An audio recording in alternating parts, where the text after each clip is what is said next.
15%. That's the number being floated for the next round of tariffs. And while politicians are calling it a trade tool, I keep asking myself one question. If tariffs are paid by importers, but prices go up for consumers, and when tariffs get reversed, corporations receive refunds while families get nothing, what are we actually talking about here? My theory is this. We're watching the construction of a hidden consumption tax that transfers wealth upward while being sold as economic patriotism. And the pattern I've been studying suggests this isn't the first time. It's the fourth iteration of the same mechanism. Let me show you why this time might be different. And by different, I mean worse.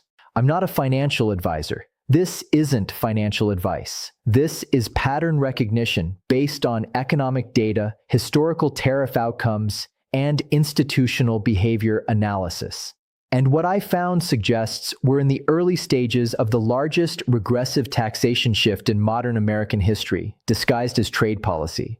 February 2026, the administration announces Tariffs 2.0, a baseline 15% levy on broad categories of imports. The stated goal is reshoring manufacturing, reducing trade dependence, and generating federal revenue. The economic reality is something else entirely. And here's what caught my attention immediately. The moment the policy was announced, major retailers, automakers, and consumer goods companies began pre-positioning for price increases. Not after the tariffs hit, before. Because they know exactly how this works, and they know something most Americans don't. Tariffs aren't paid by foreign countries. They're paid by importers. And importers don't absorb costs. They transfer them to you. Let me walk you through the mechanism that nobody explains clearly. A U.S. company orders $1 million worth of goods from an overseas supplier. The goods arrive at the port. Customs assesses a 15% tariff. That's $150,000. The importer pays it up front. Now that company has two choices. Absorb the cost and reduce profit margins, or raise prices to maintain margins. And here's the data point that matters. According to multiple economic studies analyzing prior tariff rounds, pass-through rates to consumers average between 90% and 100%, meaning nearly all the tariff cost gets transferred to retail prices. But here's where it gets worse. Companies don't just pass through the exact tariff cost. They often use tariffs as cover to increase prices beyond the direct impact, protecting or even expanding profit margins. A 15% tariff doesn't mean a 15% price increase. It means a 15% to 20% increase, sometimes more, because the tariff gives plausible justification for broader repricing. Now, let me show you why this is effectively a consumption tax, not a trade tool. A consumption tax is a levy on goods and services at the point of purchase. Sales tax, VAT, excise taxes. These are explicit consumption taxes. Tariffs function identically in economic impact. They increase the cost of goods at retail. They're paid by end consumers through higher prices. They're regressive, meaning they take a larger percentage of income from lower earners who spend more of their income on goods. The only difference is political framing. A sales tax is visible. It's on the receipt. It's transparent. A tariff is hidden. It's embedded in the price. It's invisible to the average consumer. And that invisibility is why it's politically attractive. You can raise revenue, claim you're punishing foreign competitors, and avoid the voter backlash that comes with explicit tax increases. It's a perfect policy tool if your goal is revenue extraction without accountability. Here's what concerns me most. When tariffs get challenged legally, when courts rule they were improperly imposed, when administrations reverse them, corporations file for refunds, and they get them. Millions, sometimes billions, return to importers who paid the tariffs. But the consumers who absorbed the higher prices, nothing. No rebate, no refund, no compensation. The wealth transfer is permanent. The asymmetry is embedded. And this isn't speculation. This is documented in every major tariff reversal in recent history. The institutions recover their costs, the individuals bear permanent losses, and the pattern repeats. Now, before you think this is just about economics, let me show you the historical pattern, because this exact sequence has played out before. 3 times in modern history, and every time the same groups won, the same groups lost, and the system got more regressive. Here's the framework. 4 stages. It never fails. Stage 1 is framing. Tariffs are introduced as a tool to protect domestic industry, punish unfair trade practices, or generate federal revenue. The language is nationalistic. Bring jobs home. Stop foreign cheating. Make them pay. The policy is sold as benefiting workers. The public supports it because it sounds like someone else is paying. Stage 1 is political construction. Reality doesn't matter yet, only perception. Stage 2 is implementation. Tariffs go into effect. Importers pay the duties. Prices rise. Initially, the price increases are gradual, absorbed into normal market fluctuations. Consumers don't connect higher retail costs to tariff policy. Media covers the trade war narrative, not the consumption tax reality. Inflation ticks up, but it's attributed to supply chain issues, labor costs, energy prices, anything except the actual policy. Stage 2 is diffusion of impact. The cost is real, but the attribution is obscured. Stage 3 is realization. Economic data starts showing the impact. CPI reports reflect higher goods prices. Household budget surveys show increased cost of living. Academic studies calculate pass-through rates. And quietly, behind the scenes, corporations are doing something else. They're filing legal challenges, not because they oppose tariffs on principle, but because if tariffs get reversed, they get refunds. So they pay the tariffs, raise prices to consumers, and simultaneously position for legal recovery. It's a no-lose scenario for institutions. Stage 3 is asymmetric positioning. Corporations hedge. Consumers have no hedge. Stage 4 is reversal and wealth lock. Courts rule, administrations change, tariffs get rolled back. The importers who paid file for refunds. Treasury processes those refunds. Corporations receive millions or billions. But retail prices don't drop. Why? Because once prices are raised, companies rarely lower them unless forced by competition. And if all competitors raised prices due to the same tariff policy, there's no competitive pressure to reduce. The higher price level becomes the new baseline. Consumers paid the tariff through higher prices. Corporations recover their costs. The wealth transfer is permanent. Stage 4 is wealth lock. This is the key. The cost was diffused to millions of households. The recovery is concentrated to dozens of corporations. And the difference? That's the hidden taxation. That's the transfer. We are in stage 2 right now, moving into stage 3, and history tells me exactly what happens next. Let me take you back to 2018, the first round of Trump tariffs. Steel, aluminum, washing machines, solar panels, then broader China duties. The justification was national security and unfair trade practices. The result was higher prices across multiple sectors. According to research from the Federal Reserve Bank of New York, the 2018-2019 tariffs cost the average American household approximately $831 per year in higher prices. That's real money. That's consumption tax. But it was never called that. It was called trade policy. Now, here's the critical part. When certain tariffs were later challenged or modified, corporations filed for refunds, and they received them. Over $1 billion in refunds were processed to importers. The families that paid $831 per year in higher prices, 0 refunds. The pattern held. Institutions recovered. Individuals absorbed permanent losses. Second example, the 2008 financial crisis. Not tariffs, but the mechanism is identical. Banks made bad loans. The housing market collapsed. Taxpayer money was deployed to rescue institutions deemed too big to fail.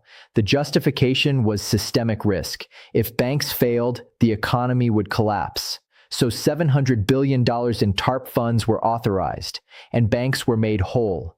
Meanwhile, American homeowners lost over $16 trillion in household wealth through foreclosures and declining home values. The institutions were rescued, the individuals bore the cost, and the justification was always the same. This is for your benefit. This protects the system. This stabilizes the economy.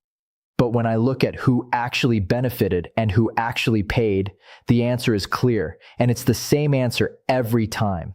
Third example, and this one connects directly to today. The Plaza Accord, 1985. The US convinced Japan to allow the yen to appreciate against the dollar. The goal was to reduce the US trade deficit by making American goods cheaper and Japanese goods more expensive. What actually happened? Japanese exports became more costly for American consumers. Prices on electronics, cars, and machinery increased. The trade deficit didn't close significantly. Meanwhile, Japan entered a decades-long economic stagnation, and American households paid higher prices for imported goods, while corporate importers adjusted supply chains and maintained margins. The pattern is identical. Policy sold as helping the economy. Costs borne by consumers. Benefits captured by institutions. Now apply this exact mechanism to Tariffs 2.0. Stage 1, the framing is set. We're bringing manufacturing home. We're making foreign competitors pay. We're generating revenue without raising your taxes. Stage 2, the 15% tariff is implemented. Importers pay the levy. Prices increase 15% to 20% at retail. Inflation accelerates, but it's attributed to other factors: supply chain, labor costs, corporate greed, anything except tariff policy. Stage 3, data emerges. Studies show pass-through rates near 100%. Lower-income households are hit hardest because they spend a larger share of income on goods. Corporations file legal challenges, not to stop the tariffs, but to position for future refunds. Stage 4, tariffs get reversed or reduced. Corporations recover their costs. Retail prices stay elevated. The wealth transfer is permanent. And the cycle can start again because the mechanism has been validated, refined, and embedded into policy toolkit.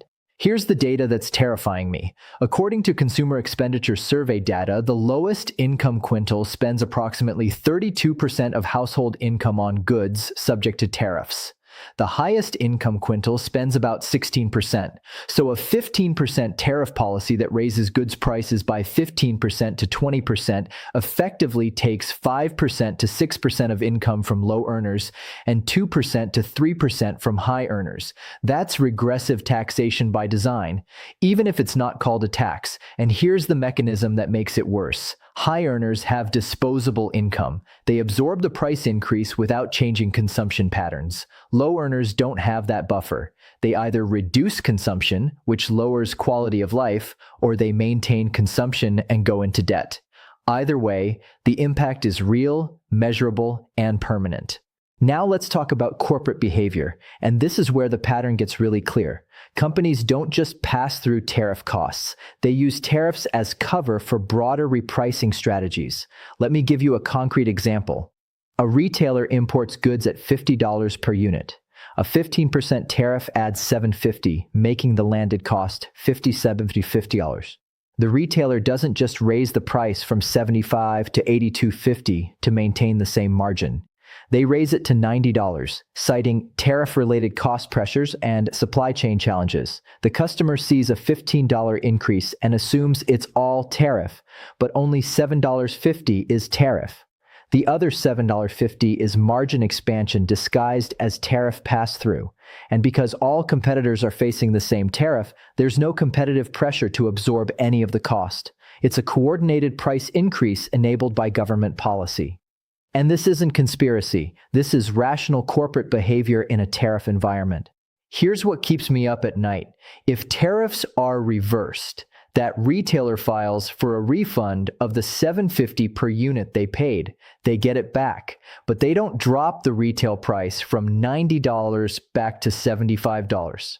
Why? Because the market has already absorbed the higher price.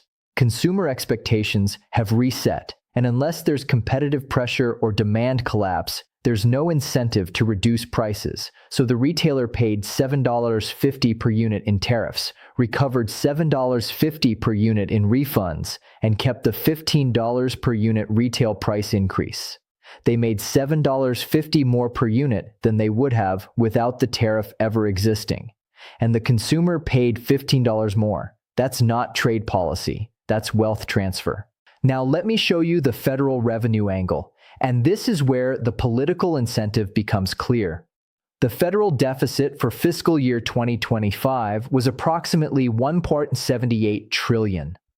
Interest payments on the national debt exceed $1 trillion annually. The government needs revenue. Tax increases are politically toxic. Spending cuts are politically impossible.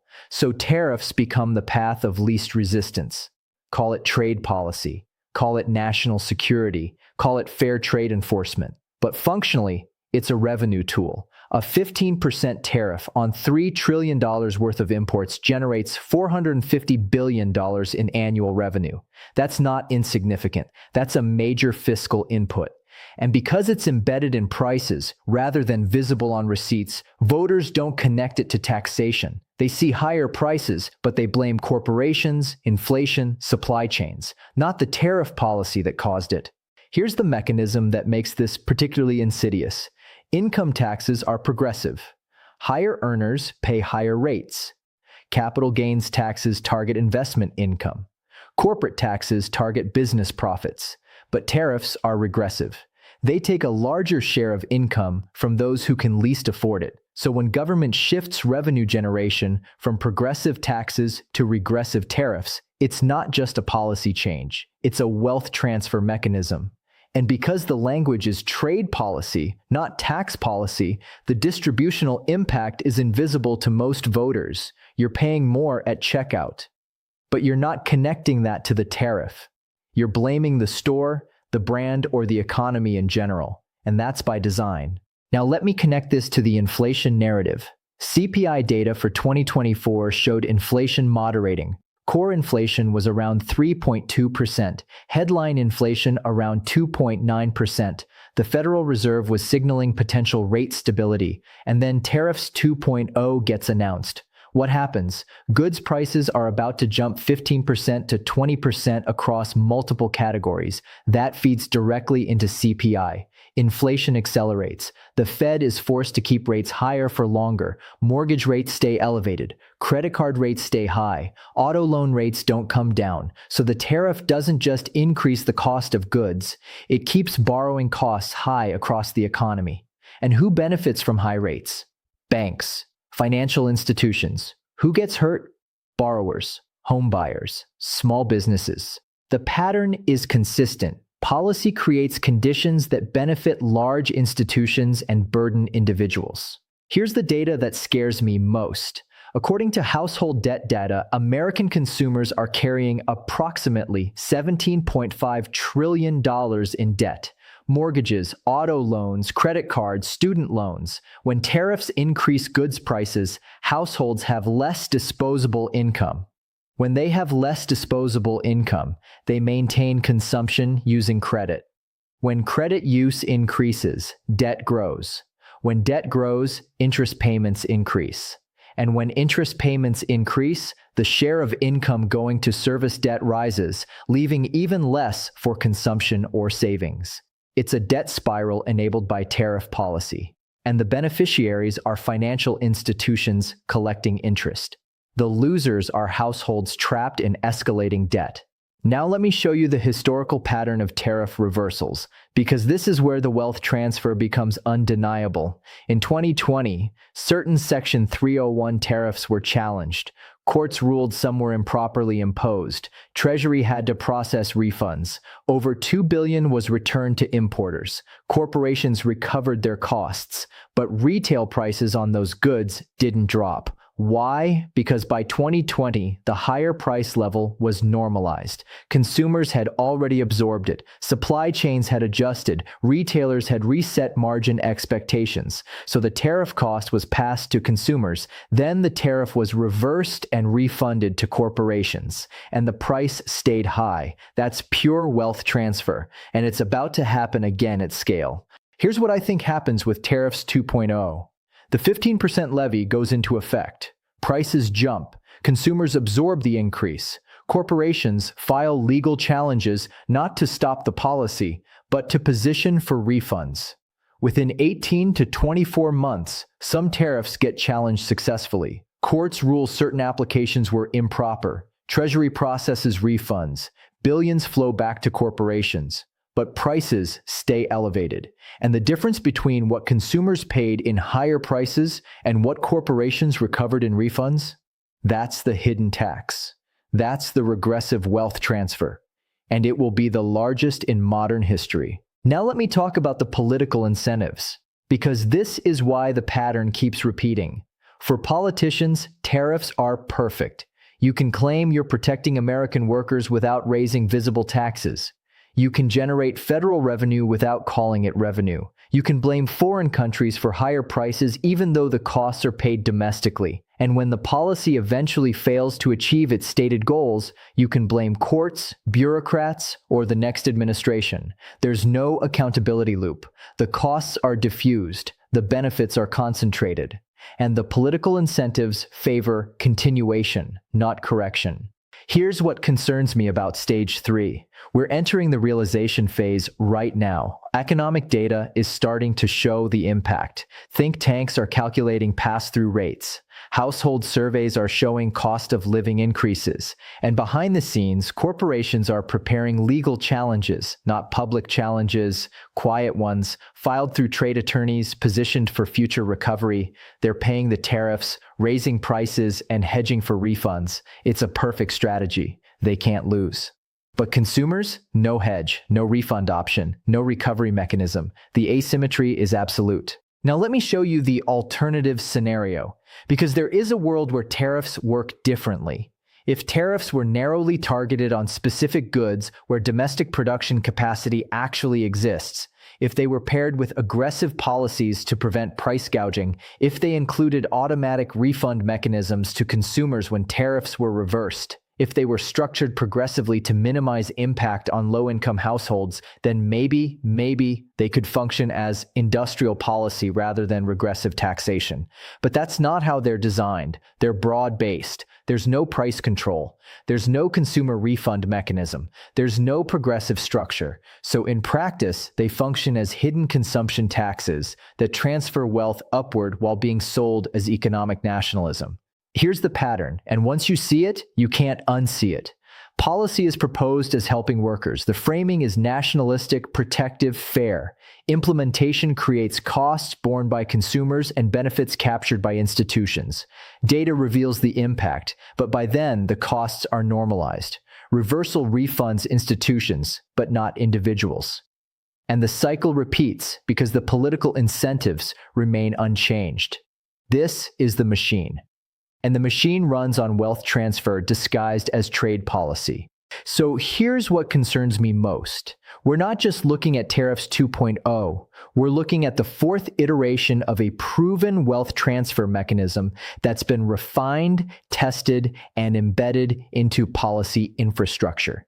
The first round taught corporations how to hedge. The second round taught them how to maximize margin expansion under tariff cover. The third round taught them how to position for refunds. And now the fourth round is here, with all the lessons learned, all the strategies optimized, and all the asymmetries locked in. This isn't policy experimentation. This is institutional capture of fiscal policy. And the cost is being borne by those who can least afford it and least understand what's happening.